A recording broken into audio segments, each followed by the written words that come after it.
بسم اللہ الرحمن الرحیم۔ بسم اللہ الرحمن الرحیم۔ السلام علیکم ورحمۃ اللہ وبرکاتہ۔ عزیز طلبہ، آج مسند امام اعظم کا سبق نمبر 37 ہے اور اس سبق کے اندر ہم نماز اپنے وقت پر پڑھنے کی فضیلت کا بیان پڑھیں گے۔ بیان فضیلت الصلاة لمیقاتها وبه قال حدثنا ابو حنیفة عن طلحة بن نافع عن جابر قال سئل رسول اللہ صلی اللہ علیہ وسلم ای العمل افضل قال الصلاة فی مواقیتها۔ حضرت جابر رضی اللہ تعالی عنہ سے مروی ہے، وہ فرماتے ہیں کہ رسول اللہ صلی اللہ علیہ وسلم سے یہ سوال پوچھا گیا کہ کون سا عمل سب سے افضل ہے، تو آپ صلی اللہ علیہ وسلم نے فرمایا نماز کو اپنے وقت پر پڑھنا۔ عزیز طلبہ، اس کے اندر مواقیت کا لفظ استعمال فرمایا آپ صلی اللہ علیہ وسلم نے، الصلاۃ فی مواقیتها۔ مواقیت جو ہے یہ میقات کی جمع ہے، وقت کے معنی میں آتا ہے، لیکن وقت میں اور میقات میں فرق یہ ہے، میقات وہ وقت ہوتا ہے جس میں کوئی عمل مقرر ہو اور وقت عام ہے، چاہے اس میں کوئی عمل مقرر ہو یا نہ ہو، یعنی میقات خاص ہے اور وقت عام ہے۔ جیسا کہ ہم کہتے ہیں آج کل جو ہے وہ مغرب کی نماز 6 بجے ہو رہی ہے، تو یہ میقات ہے جو خاص ہے 6 بجے مغرب کی نماز کے لیے۔ اسی طرح عصر کی نماز کا وقت جو ہے وہ بھی نماز کے لیے خاص ہے، تو وہ میقات ہے۔ اور ویسے جو ہے سارا دن رات جو وقت ہوتا ہے، ہم کہتے ہیں ابھی فلاں وقت ہو رہا ہے، ابھی فلاں وقت ہو رہا ہے، ابھی جو ہے وہ 10 بجے کا وقت ہے، ابھی 5 بجے کا وقت ہے، ابھی 3 بجے کا وقت ہے، وہ ایک عام ہے، اس میں عمل مقرر ہو یا نہ ہو۔ تو میقات جو ہے یہ وقت کے معنی میں ہے۔ یہاں پر جو ہے اس حدیث مبارکہ کے مطابق جو ہے وہ آپ صلی اللہ علیہ وسلم سے جب پوچھا گیا کہ کون سا عمل سب سے زیادہ فضیلت والا ہے، تو اس کے جواب میں آپ صلی اللہ علیہ وسلم نے فرمایا وقت پر نماز پڑھنا۔ یہاں پر اشکال ہوتا ہے وہ یہ کہ اس حدیث میں نماز کو وقت مقررہ پر پڑھنا جو ہے اس کو سب سے زیادہ افضل عمل آپ صلی اللہ علیہ وسلم نے قرار دیا، جبکہ دیگر احادیث کے اندر جو ہے وہ جب آپ سے پوچھا گیا تو آپ نے دوسرے اعمال کو افضل عمل بتایا، یعنی اعمال میں سے دوسرا عمل جو ہے وہ دوسرے اعمال کو افضل بتایا۔ دیگر احادیث جیسے غریب کو کھانا کھلانا، ایک حدیث میں فرمایا کہ وہ سب سے افضل ہے، یا کسی اور چیز کے بارے میں فرمایا کہ وہ سب سے زیادہ افضل ہے۔ تو یہ سب سے افضل ہونا جو ہے کسی بھی چیز کا فضیلت والا ہونا، یہ کسی ایک عمل کی خصوصیت ہو سکتی ہے، مختلف اعمال کی خصوصیت نہیں ہو سکتی۔ یعنی افضل ہونا ایک وقت میں ایک ہی عمل کی خصوصیت ہے، اب مختلف اعمال کی خصوصیت سب سے افضل یہ کیسے ہو سکتی ہے کہ سب سے مختلف اعمال جو ہیں وہ سب سے افضل کیسے ہو سکتے ہیں؟ تو یہ اشکال پیدا ہوتا ہے کہ سب سے افضل عمل جو ہے وہ مختلف احادیث میں مختلف چیزوں کو قرار دیا گیا ہے، جبکہ سب سے افضل ہونے والی جو فضیلت ہے وہ جو ہے وہ مختلف اعمال کی نہیں ہو سکتی، بلکہ کسی ایک عمل کی ہی خصوصیت ہو سکتی ہے۔ تو محدثین شراح نے اس کے مختلف جوابات دیے ہیں، لیکن اس میں جو سب سے بہتر جواب یہ ہے، سب سے آسان جواب ہے، وہ یہ ہے کہ آپ صلی اللہ علیہ وسلم کو اللہ تعالیٰ نے حکمت اور بصیرت سے مالا مال فرمایا تھا، حکمت اور بصیرت عطا فرمائی تھی۔ آپ صلی اللہ علیہ وسلم اسی بصیرت کو کام میں لا کر، اسی دانائی سے کام لیتے ہوئے، اسی حکمت سے کام لیتے ہوئے، موقع محل کی مناسبت سے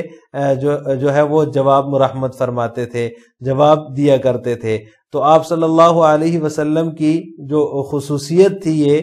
یعنی آپ صلی اللہ علیہ وسلم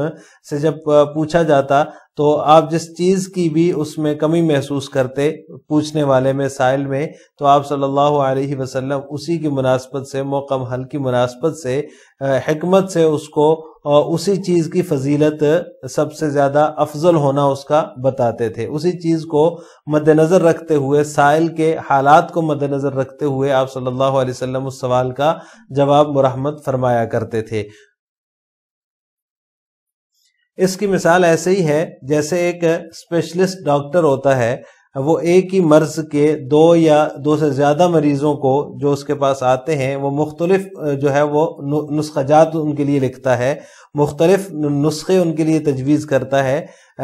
مرض ان کا ایک ہی ہوتا ہے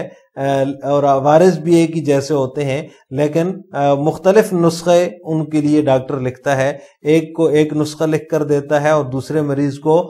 دوسرا نسخہ لکھ کر دیتا ہے، ایک مریض کا ایک طریقے سے علاج کرتا ہے اور دوسرے مریض کا دوسرے طریقے سے علاج کرتا ہے، حالانکہ مرض دونوں کا ایک ہی ہے، عوارض بھی دونوں کے ایک جیسے ہیں، لیکن وہ ان کی طبیعت اور حالات سے واقف ہوتا ہے، موقع محل سے جو ہے وہ اس کو مناسبت ہوتی ہے، اس کو پتہ ہوتا ہے کون سا نسخہ کس کے لیے بہتر ہوگا، کون سی دوا کس کے لیے زیادہ بہتر ہوگی، تو وہ حالات سے اور طبیعت سے موافقت جو چیز کرتی ہے، جو دوائی کرتی ہے، جو نسخہ کرتا ہے، وہ اس مریض کو عطا کرتا ہے۔ اسی طرح نبی کریم صلی اللہ علیہ وسلم بھی سائل کے حالات کے پیش نظر موقع محل کی مناسبت سے جو ہے وہ جواب ارشاد فرمایا کرتے تھے۔ جس شخص کے بارے میں پتہ چلتا ہے کہ وہ وقت پر نماز پڑھنے میں سستی کرتا ہے، تو نماز میں سستی کی اس کی جو ہے وہ واضح ہوتی ہے آپ صلی اللہ علیہ وسلم پر، تو اس کے لیے مقررہ وقت پر نماز پڑھنے کو آپ صلی اللہ علیہ وسلم نے افضل عمل بتایا۔ اور جس شخص کے بارے میں آپ صلی اللہ علیہ وسلم کو یہ معلوم ہوا کہ اس کی طبیعت میں جو ہے وہ کنجوسی ہے، وہ مال و دولت خرچ کرنے میں جو ہے وہ محتاط جو ہے وہ بہت زیادہ رہتا ہے، یعنی کہ بہت زیادہ خرچ نہیں کرتا، کنجوس ہے، تو اس کے لیے غریبوں کو کھانا کھلانا سب سے افضل عمل قرار دیا ہے۔ اسی طرح کسی کے بارے میں اگر معلوم ہوا کہ وہ جو ہے گھر والوں کے ساتھ جو ہے وہ اس کا رویہ ٹھیک نہیں ہے، تو اس کے لیے جو ہے وہ صلح رحمی کو افضل عمل قرار دیا۔ اسی طرح دیگر اعمال بھی ہیں، جس عمل کو آپ صلی اللہ علیہ وسلم نے جو ہے وہ افضل عمل قرار دیا، تو وہ اس مریض کو دیکھتے ہوئے، سائل کے حالات کو دیکھتے ہوئے گویا کہ اس کی طبیعت کے موافق جو ہے وہ نسخہ تجویز فرمایا، جیسے کہ ایک اسپیشلسٹ ڈاکٹر جو ہوتا ہے وہ مرض کو دیکھتے ہوئے مریض کی طبیعت اور حالات کے پیش نظر اسی کی طبیعت کے موافق نسخہ تجویز کرتا ہے۔ تو لہٰذا یہ اشکال پیدا نہیں ہوتا کہ ایک ہی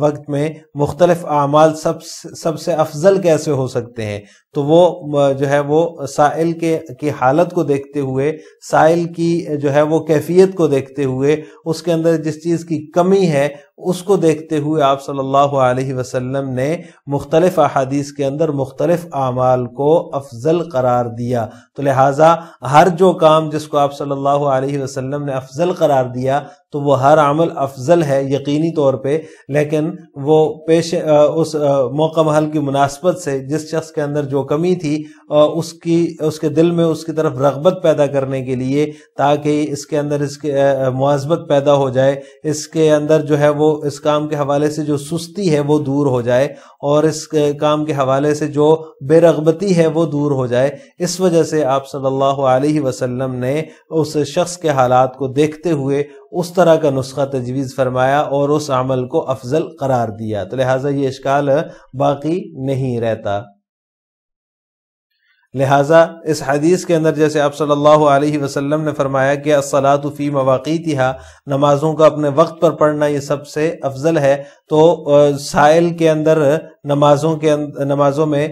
جو ہے وہ سستی دیکھی ہوگی آپ صلی اللہ علیہ وسلم نے، اس لیے جو ہے وہ نماز وقت پر پڑھنے کو افضل عمل قرار دیا۔ ویسے بھی اس حدیث سے ہمیں یہ سبق ملتا ہے کہ آپ صلی اللہ علیہ وسلم نے نماز کو اپنے وقت پر پڑھنے کو سب سے افضل عمل قرار دیا، تو ہمیں بھی وقت پر نماز پڑھنے کی کوشش کرنی چاہیے۔ عام طور پر آج کل خاص طور پہ ہمارے مدارس میں یہ ہو گیا ہے کہ طلبہ جو ہے وہ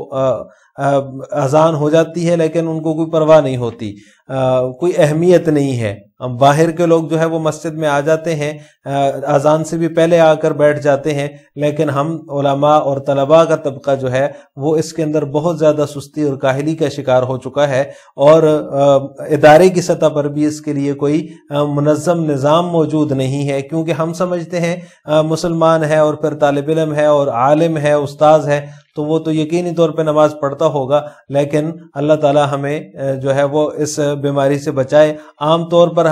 جو ہے وہ بہت سستی آج کل ہمارے مدارس میں اس حوالے سے پائی جاتی ہے، اور خاص طور پر ہمارے طبقے میں ہم نماز جو ہے وہ اپنے کمرے میں ہی پڑھنے کو ترجیح دیتے ہیں یا گھر پر ہی پڑھنے کو ترجیح دیتے ہیں، جبکہ جماعت سے نماز پڑھنا بعض فقہا کے نزدیک تو جو شخص جماعت سے نماز نہیں پڑھتا اس کی نماز قبول ہی نہیں ہوتی،